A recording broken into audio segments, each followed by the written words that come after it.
Welcome back. Today we're tackling something that I think every single person listening, and honestly both of us here, desperately needs. Oh, for sure. We are talking about the noise. You know what I mean? That universal feeling of modern overwhelm, the rush, the notifications, the constant low-grade anxiety that just hums in the background of everything. It feels like we're constantly wading through molasses, just trying to get to some clear space that never actually appears. It's the defining feature of modern life, isn't it? That feeling that if we could just fix the world around us, get the inbox to zero, get the kids to behave, get the political landscape to calm down, then finally we could relax. Exactly. Then we get a reward. We treat peace like it's a destination for finishing a to-do list that just, well, it never ends. We're waiting for the storm to stop so we can go outside. Yeah. But today, we're pivoting. We're looking at a really radical counterargument from a book written, way back in the late 19th century. We're looking at In Tune with the Infinite by Ralph Waldo Trine, and specifically his thoughts on the realization of perfect peace. And his argument is basically, you've got it backward. Completely backward. Peace isn't a destination you reach when the problems stop. It's an engine you build inside you that just keeps running, regardless of the road conditions. It's such a profound shift in thinking. We're essentially moving from looking for peace as, a vacation spot. Yeah, resort. To building peace as a power source. And we're going to explore this not just through Trine's, sometimes mystical lens, but we're going to layer in Stoic philosophy, the neuroscience of habits, and even some principles from cognitive behavioral therapy. So we're translating infinite peace into something more like inner steadiness. That's the goal. Make it practical. I love that. Inner steadiness. Before we get into it, our mission for today is to take this really lofty idea of perfect peace and turn it into a practical mental framework. Something you can use at work, in traffic, or when your family is driving you nuts. Right. We want to move this from the yoga mat to the boardroom. And a necessary disclaimer before we start. This discussion is purely educational. We're talking about attention, emotional regulation, daily practice. This is not medical advice. It is absolutely not a replacement for professional mental health help. We're exploring philosophy and frameworks, not prescribing cures. Very important distinction. Absolutely. If this episode helps you, please hit like and subscribe for the next one. Okay, so let's get into it. Okay, let's unpack this. Perfect peace. When Trine uses that phrase, my skepticism radar pings a little bit. It sounds so passive. It does. Is he just talking about sitting quietly, ignoring reality, and pretending everything's fine? Because if the strategy is just ignore the fire in the kitchen, I'm out. And that is the common misconception, and frankly, it's why a lot of people bounce off these older texts. They hear peace, and they think passivity. Right, that you become a doormat. Exactly. Or that you just check out of reality. But when you read Trine carefully, and especially when you compare him to, say, the Stoics, like Epictetus or Marcus Aurelius, you realize that peace in this context is actually dynamic. It's not static. It's not lying on the couch. It is not lying on the couch. It is a realization, which implies an active state of mind. So it's active, like active noise-canceling headphones. That is actually a brilliant analogy. Yeah, active noise canceling doesn't just block sound. It generates its own frequency to meet the noise and neutralize it. It takes energy. Okay. Trine is arguing for a simile mechanism in the mind. Think of it this way. He describes the human mind as a magnet. He says, and this is a key idea, that we are constantly attracting conditions to us based on our internal state. Okay. A mind in fear, he says, attracts confusion and weakness. A mind in peace attracts clarity and strength. All right, I had to stop you there because this is starting to sound a lot like, The Secret or those manifestation trends you see on social media. I get it. I do. Is he saying if I just think happy thoughts, a Ferrari is going to appear in my driveway? Because my skepticism radar is like flashing red right now. I struggle with the idea that my internal thoughts magically change the physical world. And I am right there with you. If we leave it at that mystical level, it does sound like magic, and that's, hard to swallow for a modern pragmatist. But let's just strip away the 19th century language for a second and look at the neuroscience. Okay. What Trine is describing is essentially the function of the reticular activating system, or the RAS. The RAS. Break that down for us. I've heard the term, but explain it like I'm 5. Okay. It's a bundle of nerves at our brainstem that filters out unnecessary information so the important stuff gets through.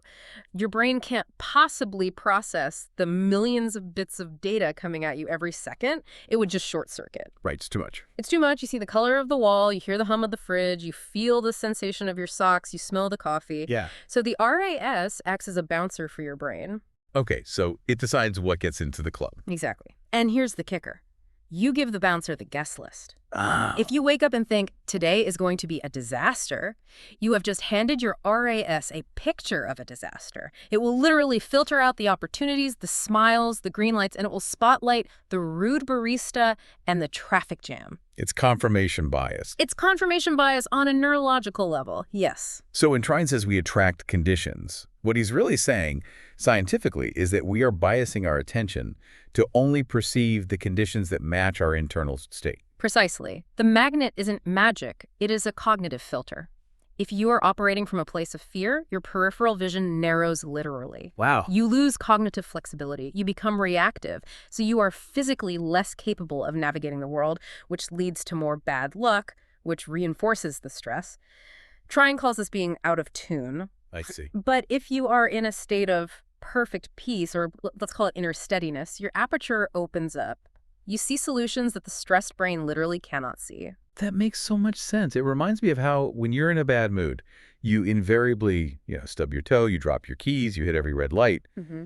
It feels like the world is piling on, but Trine and neuroscience is saying you're essentially magnetized to friction because you're just stumbling through the world blindly. You are creating the friction. Yeah. Because you aren't flowing with reality, you're bracing against it. So in plain English, perfect peace isn't about being asleep or chanting on a mountaintop. It's about inner steadiness, a clear mind, calm courage, and steady goodwill. It is a high-performance state. Okay, so let's do some myth busting here, because I think peace gets a bad rap in a high-performance culture. We think if we're peaceful, we're going to lose our edge. Oh, yeah. We're going to get run over. Yeah. There's this belief that anxiety is the fuel for success. If I'm not worried, I won't get the job done. That is one of the most dangerous myths we subscribe to. We confuse stress with care. We think if we aren't stressed, we don't care. But look at a surgeon in the emergency room. Do you want them stressed? Do you want them frantic, high cortisol, handshaking? Or do you want them in a state of absolute cold, clear peace? I want the ice-cold peace, for sure. Exactly, because peace is efficiency. So what is peace not? First, it is not avoidance. It is not numbness. And it is definitely not denial. Good. Trine isn't asking you to look at a flat tire and say, there is no tire. The tire is an illusion. I am floating on a cloud. Exactly. That's what's called spiritual bypassing. That is not helpful.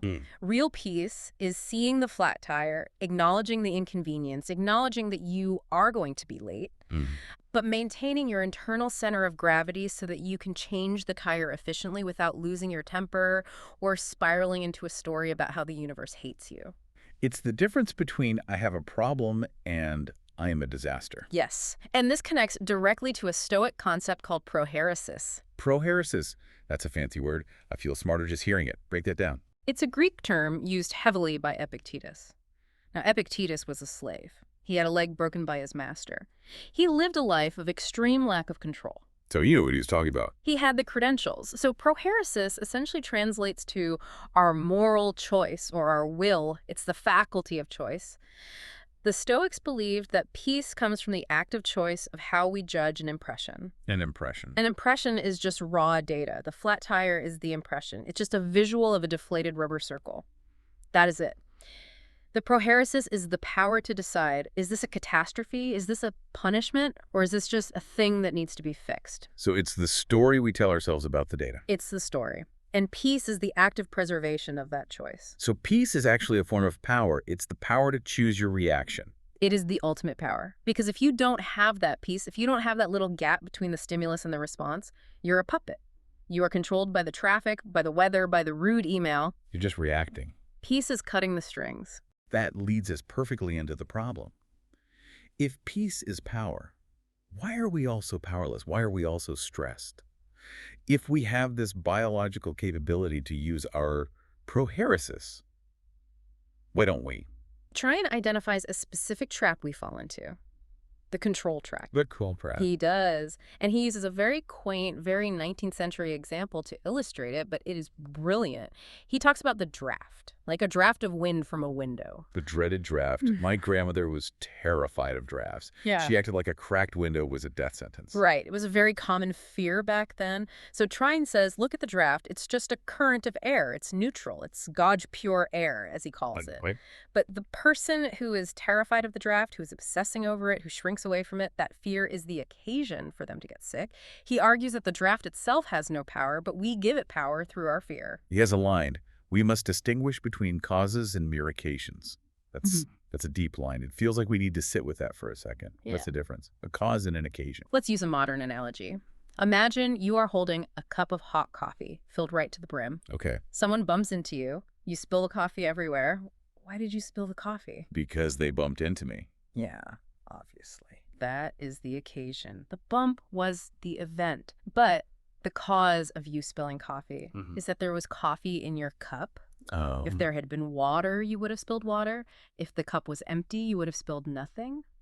The bump just revealed what was already inside the cup. Ooh, I like that. Yeah. That stings a little, but I like it. The bump, the traffic, the rude email, the draft is just the occasion that tips the cup. But what spills out, that is entirely up to what you are holding inside. Right. If you are filled with inner noise, anxiety, and resentment, that is what spills out. Trine is saying, stop trying to ban everyone from bumping into you. It is impossible. Right. Instead, change what's in the cup. But we spend our whole lives trying to stop the bumps. We try to control the kids, control the boss, control the economy. And that is the control paradox.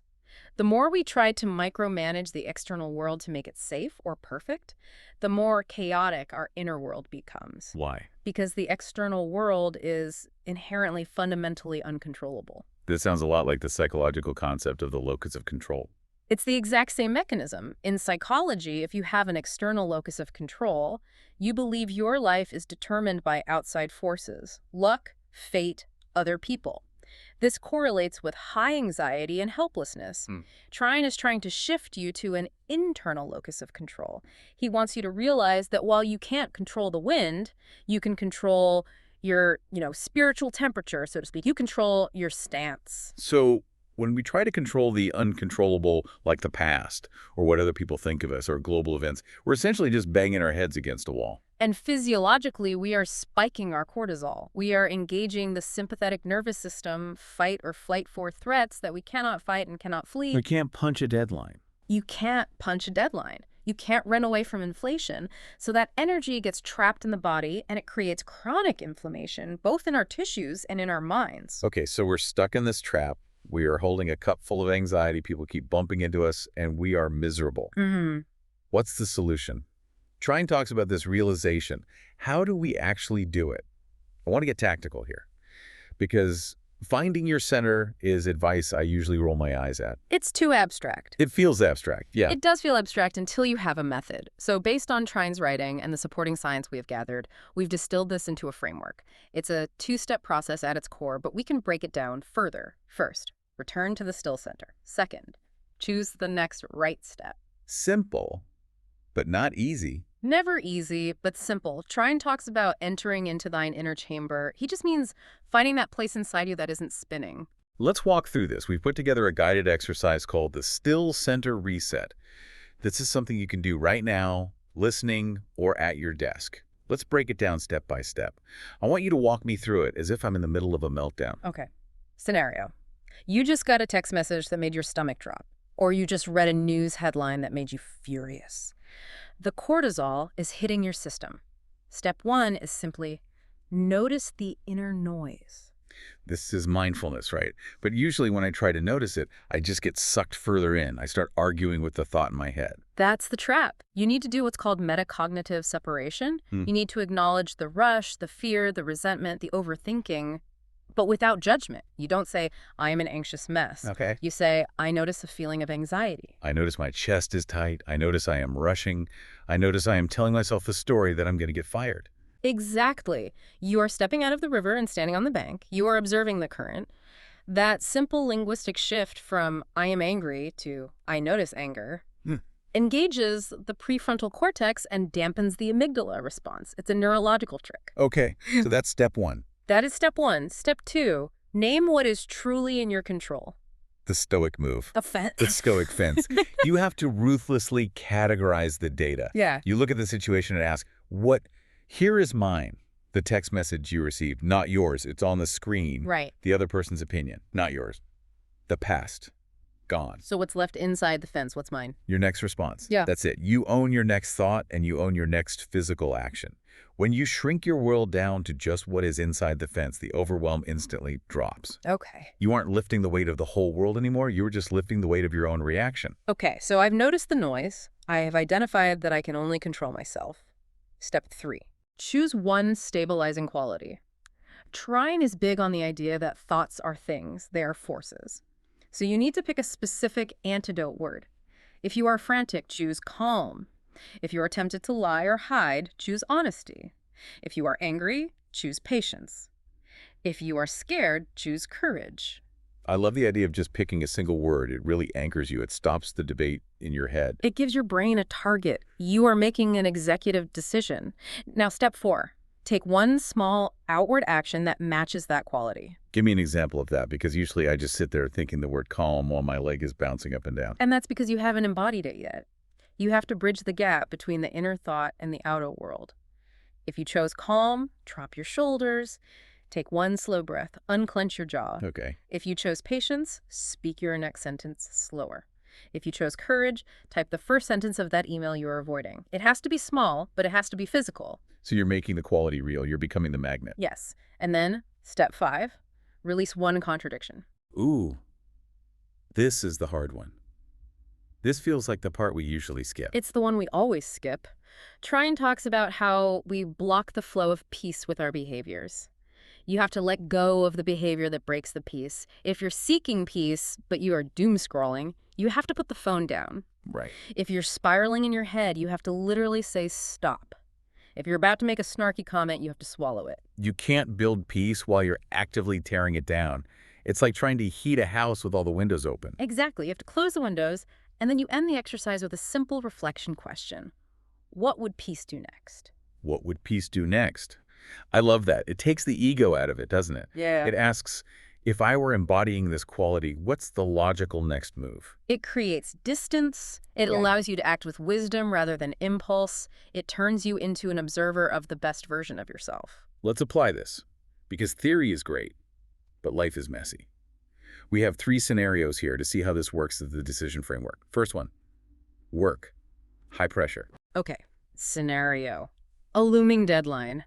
Or maybe you just made a high-stakes mistake. You sent the email to the wrong person. Or you realize you messed up a spreadsheet that just went to the client. Immediate panic, cold sweat, the room starts spinning. I know that feeling very well. That's the old way. Panic. Analysis paralysis. You start frantically rushing to fix it, which of course usually leads to more errors. You're operating out of fear. You're magnetized to confusion, as Trine would say. So applying the peace framework, what does that look like? Pause. Notice the fear. I'm noticing a sensation of terror. Right. Okay. Realize the mistake is external. It happened. It's in the past. It is not up to you anymore. Right. What is up to you? The fix.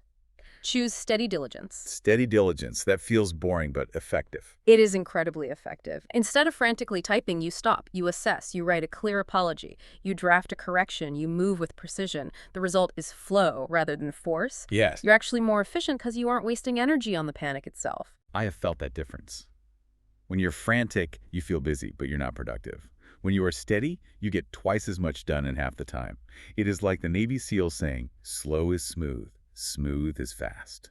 That is the fullness of power Trine talks about. Peace is the foundation for efficiency. Okay, scenario 2.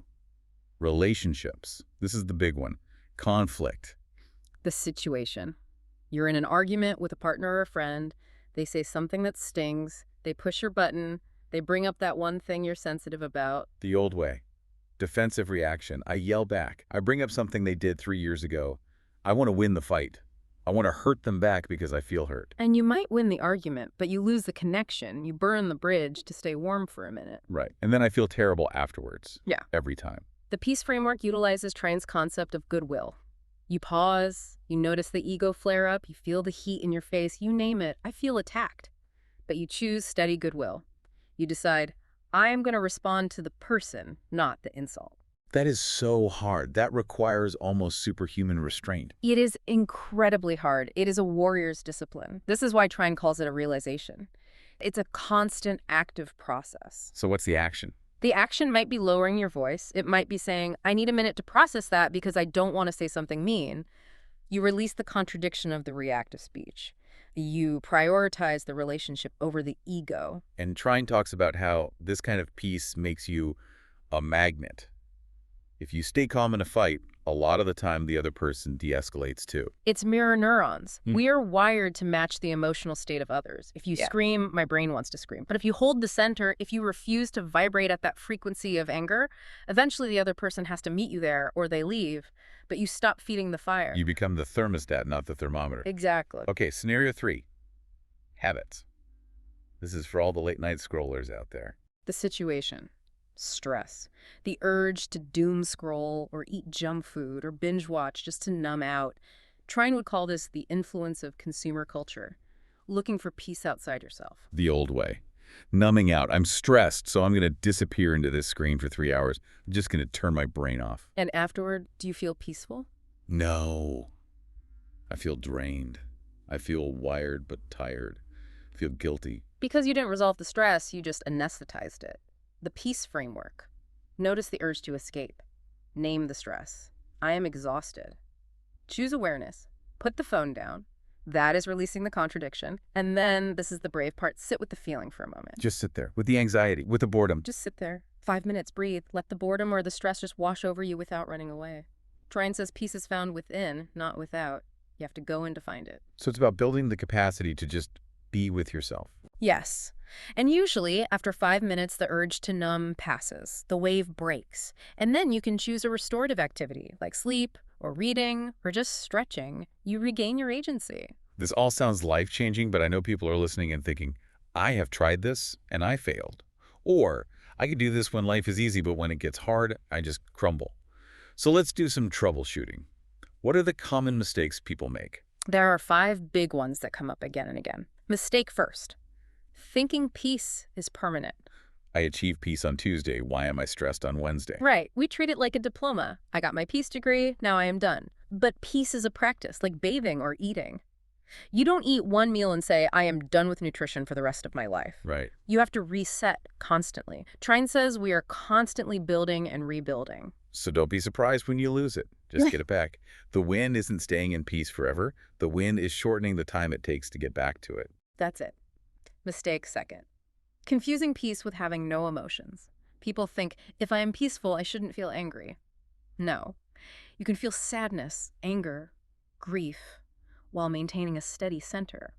Peace is the container, not the contents. You can be a peaceful warrior. You can be fighting for something and still be internally steady. You can be grieving a loss and still have that inner anchor. Yes. Trine speaks of a deep, underlying current that remains calm even when the surface waves are choppy. Mistake third. Waiting for conditions to be perfect. This one's me. I will be peaceful when I get that promotion. I will be peaceful when the kids grow up. I will be peaceful when I pay off the mortgage. I will be peaceful when I retire. That is the classic trap. We mortgage our happiness for a future that might not even happen. And Trine is adamant about this. Peace is the cause of power, not the reward for it. If you wait for the world to fix itself, you will wait forever. You have to generate the peace to change the conditions. You bring the peace to the mortgage, to the job, to the chaotic house. Okay. Mistake fourth. Judging yourself for losing peace. You get angry, you yell, you panic, and then you spend 3 days beating yourself up about it. The shame spiral. I am so bad at being peaceful. In Buddhism, they call this the second arrow. The first arrow is the event. You lost your temper. That hurts. But the second arrow is your judgment of yourself. And that second arrow hurts more, and it's entirely self-inflicted. This is the fix. Just return to center. No self-criticism. Just reset.